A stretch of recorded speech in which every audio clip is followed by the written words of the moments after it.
as an introduction to our next session, I'm just going a little bit academic for a moment. Here is a quote from an evaluation of the literature about self-advocacy that was done by a group in the US. And what they concluded is that self-advocacy skills are crucial to a successful transition of students with disabilities to adult life.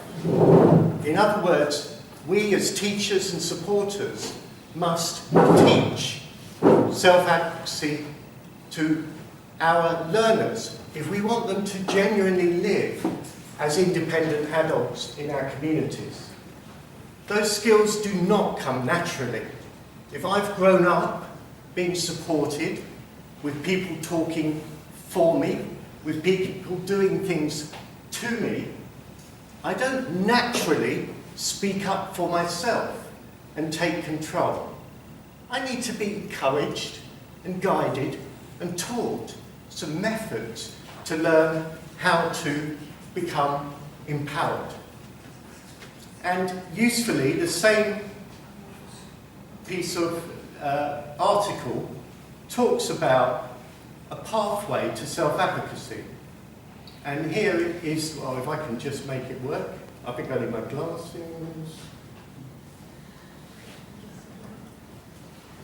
Here is a pathway to self-advocacy, and you see I've put it here as well. If we are going to move forward and become empowered as people with intellectual disabilities, we first need to understand ourselves and have a positive idea of ourselves as people. And I'm thinking of the photographs by the Polish people that showed beautiful portraits of people with intellectual disabilities celebrating their individuality, their dreams, their fantasies, and their hopes for the future, their aspirations. That sort of work really helps us to build a sense of ourselves. Then we look at knowledge of rights. We've seen some fantastic work today from our self-advocates and from the trainers from Poland and Lithuania and Greece about rights and getting them into an easy-to-understand format. So we're 2 steps on the path to self-advocacy. Then we have to communicate what we've learned about ourselves and what we've learned about our rights. That's a challenge, but actually media can really help. I'm thinking of the fantastic presentation by, Gintale, where she presented, she communicated about herself and her rights. What a brilliant example. So we've got step 1, step 2, step 3, and then leadership. I present Sonata.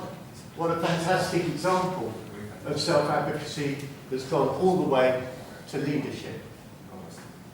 And as we see the work we're now going to see from self-advocates from the UK, I'd like you to think about these steps and how this work is part, for the individuals who do this work, it's part of that learning, part of becoming empowered, part of taking those steps to being a leader.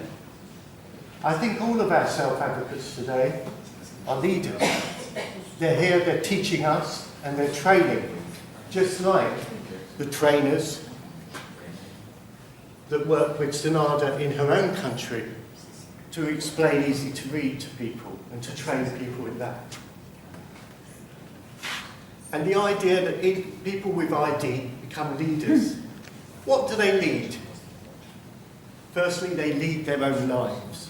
That's the crucial thing. Somebody else doesn't live their life for them. They lead their own lives. So, anyway, enough of me. Let's invite our first self-advocate to step up and share his work. He's an old friend of mine from Mencap in London. His name is Lloyd Page.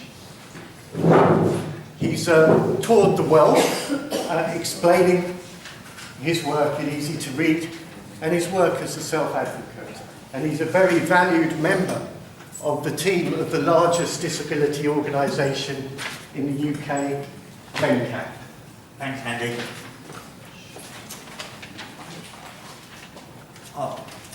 Firstly, I'd like to thank the Inclusion Steering Group for having me here today.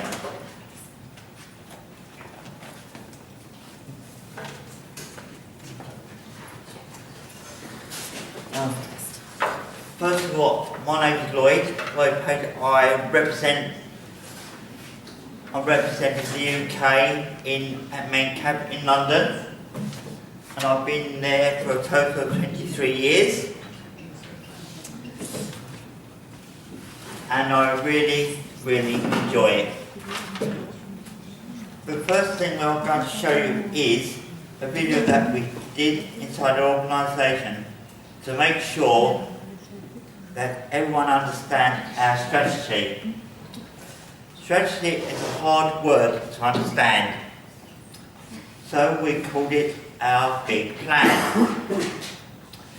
This film was made by people with a learning disability at MenCap to make sure our work was easy to understand. Technical problems, people. It's working.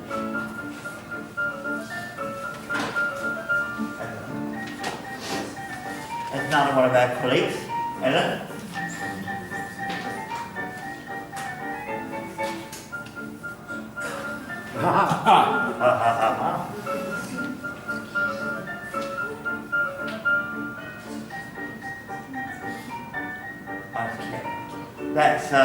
That's Kira.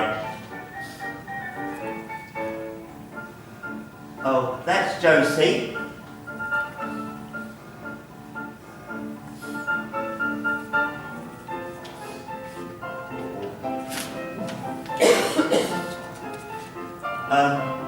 That's Helen, Josie and Lorraine.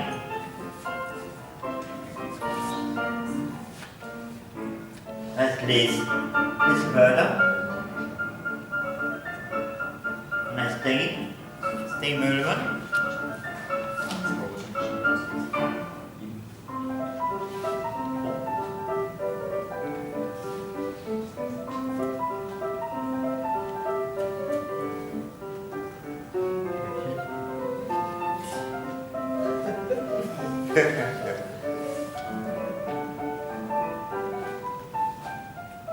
North Hill.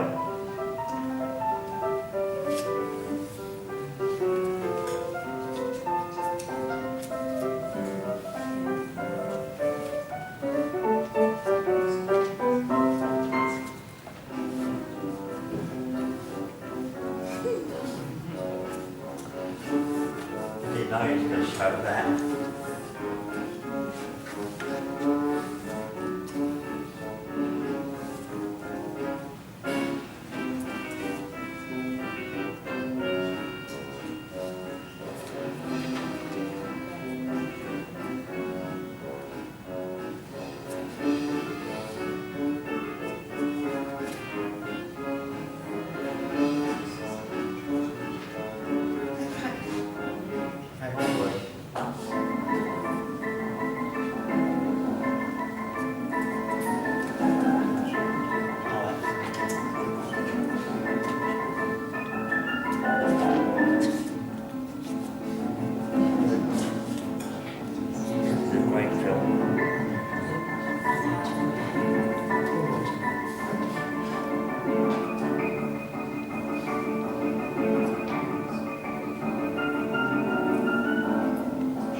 that was just part of a piece of work that was done with our colleagues. Yes. I think we thought that we wanted to make all our internal documents and all our internal ways of working really understandable to people, so we're having a really big strategy. And easy to understand. Yeah, and that was just a kind of introduction that we had, and we did have a longer film which then had a voiceover on it which explained a little bit more about it, but obviously that's a bit too long just now, so I thought that one was a bit more fun. Well, I'm now going to tell you about one of the areas of our big plan, health. I do a lot of work with health. This next film was made to explain to people with a learning disability that it is their right to have an annual health check and be registered with their GP. I advised on the film, which we made with NHS England. It was an animation to make information easy to understand.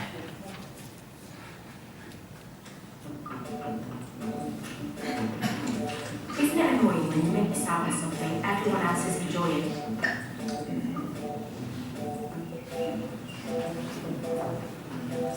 When a great opportunity is out there, but you just don't know it at the time. When something really good is happening, but you can't join in. Don't miss out when it comes to your health. If you have a learning disability, tell your doctor. They can make changes to the care you get by offering you extra help and making things a bit easier. That includes giving you extra time, easy read information, and appointments that suit you. And importantly, you could also get a free health check every year. This information can be shared with other doctors and nurses, so they can make things easier too. It's simple. Just go to your local GP service and tell them that you have a learning disability. They'll take care of the rest. Remember, you can bring someone along to support you if you like. Be healthy. Be happy. Don't miss out. Find out more at mencap.org.uk/don't miss out.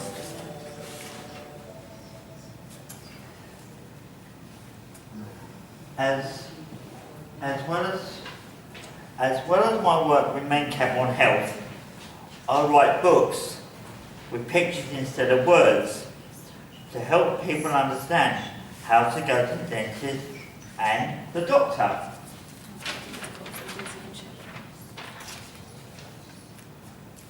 Do you want to show inside and explain why they're different? Now, this book has got a series of pictures.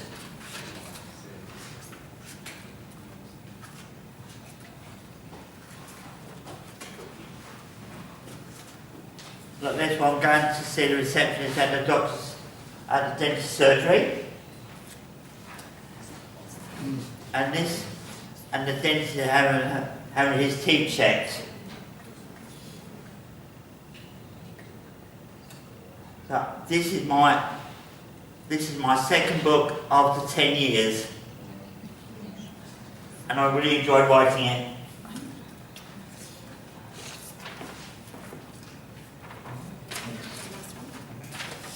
And lastly, as you might know, we have been having rather a lot of elections quite recently in the UK quite recently. So lastly, we want to show you some of the work we have done to make voting easy to understand.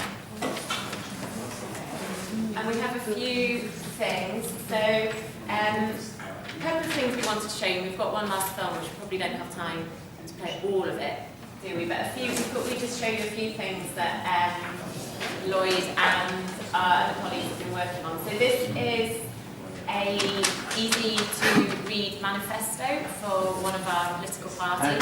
And it's our supporters guide? Not yet. The next one's the supporters guide. This is the manifesto. So what we did in the run-up to the elections in 2015 is we asked all of the big political parties to produce an easy-to-read manifesto, and they've done the same this time for the election today. So this is just an example of the Conservative manifesto. And then what we've done with our colleagues alongside that, and this is the work that Lloyd supports with, Yes. is we've put together a supporters guide, and this is for use with people with a learning disability, so either themselves or also for their families or supporters to have a conversation. Yep. And it's a guide with a set of flashcards, which are supposed to be used to prompt conversations to understand the choices available in the election this time. So these are the main party leaders that you can see on the screen now, and there are a set of pictures on each page. There are then some questions about who's the leader of what different parties to prompt conversations. As you go through pictures of Parliament with questions to start a conversation around what do people do in Parliament, what happens there, etc., etc. So that's just a resource that we use alongside the manifestos to try to help people to understand what the different parties are saying, because it's quite complicated. And then just finally, we've got one film. This was actually not created by Lloyd, but created by some colleagues of yours up in Carlisle, which is in the north of England, who had some funding to produce a film about voting and understanding that voting is a right and what voting actually means, because we find in the UK anyway, quite a small percentage of people with a learning disability actually do vote. So this is quite a long film, it's about 5 minutes, so I know we're a bit pushed for time, Andy. We won't show all of it, but maybe show all of it. Start. Good man.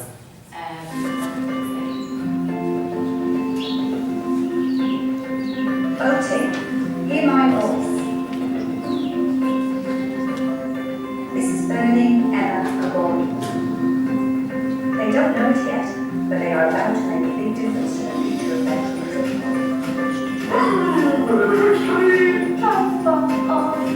Listen, showing, we've got it showing.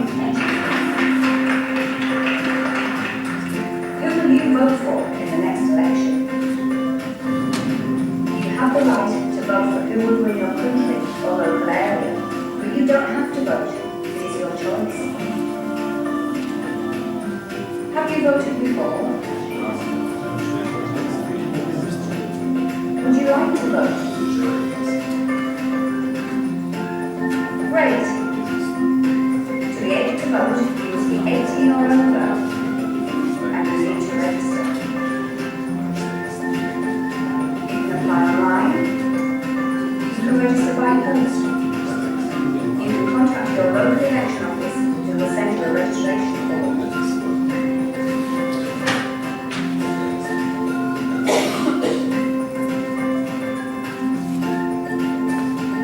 Now that you are registered, how will you decide which party to vote for? All of the political parties that are willing to be elected will each have an agenda. The agendas explain what each party will do to make a difference eventually in the election. They explain how each party will help people, how they will make things better, and what things they will change. Hello, I am Maria Lilly, and I represent the Pink Spots Party. On our agenda, we wish to see improved healthcare facilities, investment in secondary education, increased taxes to make this happen, as well as improving disabled access around the country.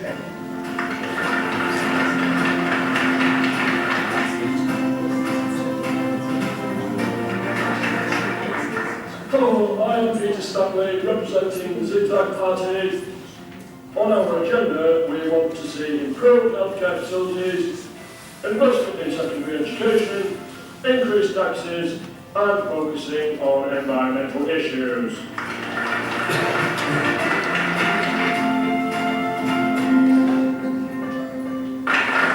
Hello, I'm Francis Fenwick. On our agenda, we would like to see improved healthcare facilities, investing in schooling and education. Unfortunately, we would have to increase taxes to do this. But we would also like to offer benefits to business startups and graduates.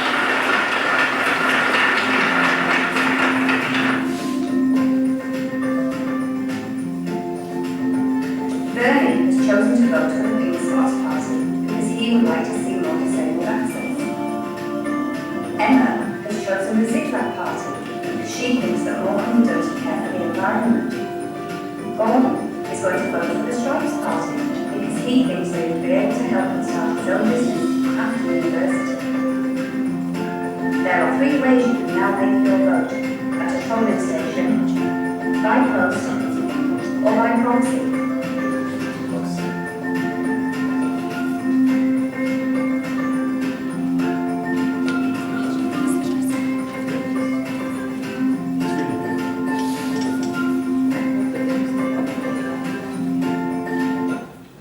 Just pause it there, I think that's probably the main bit I'm aware. Was there anything else that you had, Lloyd, that you wanted to mention? Okay, really. That's a bit of a flavour for some of the work. It's great work, it's really interesting, thank you.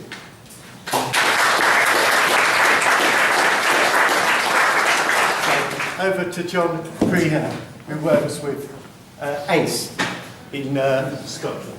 Yes, ACE, it stands for Active Community of Employment. Yes, I got that out in one go. Hopefully we'll get it out in one go. But, well, basically we've got no fancy presentation or anything for you. What I'm going to do is tell you a story about easy read and what a huge difference it can make in people's lives. In my old job with the Naval, I was a participation officer. Basically, it was my job at that time to make sure that all 5,000 of our members were getting a chance to be properly involved in whichever service they were getting from us. And one part of our job was to do a service audit. Now, that was an audit done by someone else with a learning disability, i.e. that would be me, and I would be interviewing the person who gets the service from us, our client. So one of the ways we had to do that is we would be sitting in the room with a set of questions, all done in easy read. We would be using a dictaphone, and what we had to do was ask guys certain questions about the support, is it coming in on time, is it working on it for you? We have a certain set of questions that we would choose, and sometimes we would add some in. It took a bit of experience to do that. You have to know when to put these questions in. And the interview itself probably took around about 45 minutes to an hour. But what we had to do after that was to produce a report. Now, I was the guy producing the report, so I decided right off the bat, these reports are going to be done in easy read. A normal report that we use professional guys might do, in comparison to easy read, they're quite easy. And I've seen guys do that in, an afternoon, and easy read one quite easily take 2 to 3 days. Because of the method that we had to use it. We had the dictaphone. What I would do is listen to the dictaphone and sometimes going over sentences over and over again because I wanted to make sure that I was noting it down, and I was noting it down accurately because I was determined that these reports were going to be word for word, absolutely bang on, accurate. They were not going to use words that the guys never said. Doing that in an easy read report is no simple thing. Sometimes the guys use really complicated language. What we had to do was to try and get it, because I realised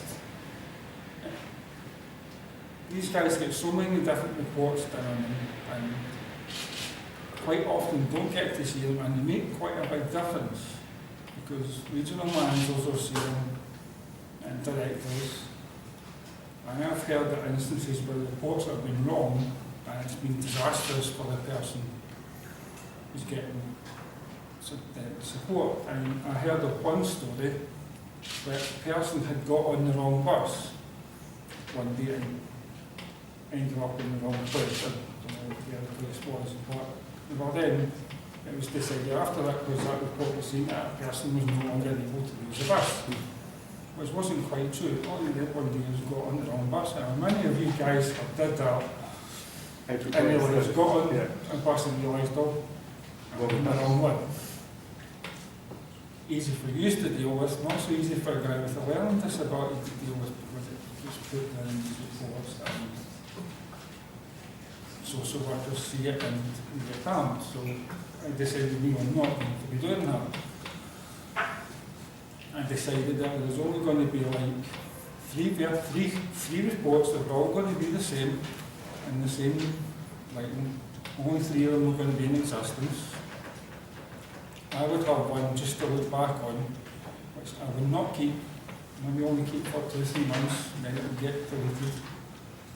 But there would be one for the service managers and one for the person themselves. Because we had decided that it was very, very important for the person who gets that service to own that report, because after all, it's about them. It's about them and the service that we get. And I was very determined that it wasn't going to be like first or second drafts about this, about these reports. I was determined that I was going to get them spot on every time, and that's where I fell into trouble with my boss. Because he kept proofreading it, and he kept changing it, and I kept saying, no, that's not what those guys said. We got a verbal warning once, but I said, no, I stuck to my guns, it has to be this way, because this report does not belong to us, it belongs to the person it is about. And my boss said, oh, but it has to look good for the directors. And I said, no, it doesn't have to look good for the directors, it has to look good for the people we work for. And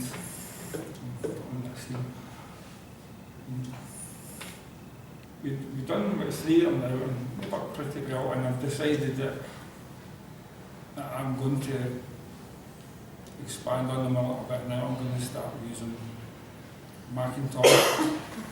I'm not Macintosh, I haven't learned Macintosh yet, but I'm getting there with it. I know 1 or 2 words, but I'm not but I'm going to use, I have used talking mats and some audits of that. We have a local branch of Enable. We have a branch network, which is sort of like, we've done sort of social activities for people with learning disabilities, and I did a little audit there to find out what the guys were thinking of the club, and we used lots of talking mats and things in the video. I just felt that these reports are very, very important to the people. It didn't matter to me if it looked good, didn't look good for directors or managers. It had to look good for the person, because it was their report. They owned it. So not easy reports to make. We took 2 or 3 days to do it, and I had to have recommendations on them. One of the guys was not getting social support, but it was coming out in his report that this was something that he was wanting. Problem where it was, he was only getting 6 hours support a week. So I immediately was able to tell from that, right, okay, he's not getting social support. But I put down in my recommendations that I think this is needed, and we need to approach it with him, and that the result was he still couldn't get it was social work. Anyway, that was that. Any questions? Well, that is it. I think that point you make about when reports are made about people with intellectual disabilities or learning disabilities, that who should own those reports? The person with the learning The disability. person with the learning disability themselves. And did you find when you wrote easy to read accounts that that helped the process of it being owned and understood by people? The thing was, we wouldn't just talk to the person themselves, we wouldn't like it if they wanted us to talk to family, Yeah. or we talk to more team leaders and support workers, either before or after, because sometimes when I was doing the report, something would pop into my head. I'm thinking, I need to question that, I need to clarify that a little bit, and I would go and do that. And sometimes one report would take a week. Well, you said up here this message about easy to read takes a long time. It needs effort. But also, when you produce something in easy to read, and in particular, when it's produced by somebody who has intellectual disabilities, it can challenge the institution or the organisation, because organisations aren't always set up to hear the voice and the complaints of the people who they are supposed to serve. So I think that's a really useful story to share today, because I think that lesson that when we make easy to read and when people with intellectual disabilities are involved, then we help to make change, don't we? Yes, Yeah. definitely. Yeah. That's what I'm there for. That's what you're there for. Brilliant. Well, thank you, John. That's really good.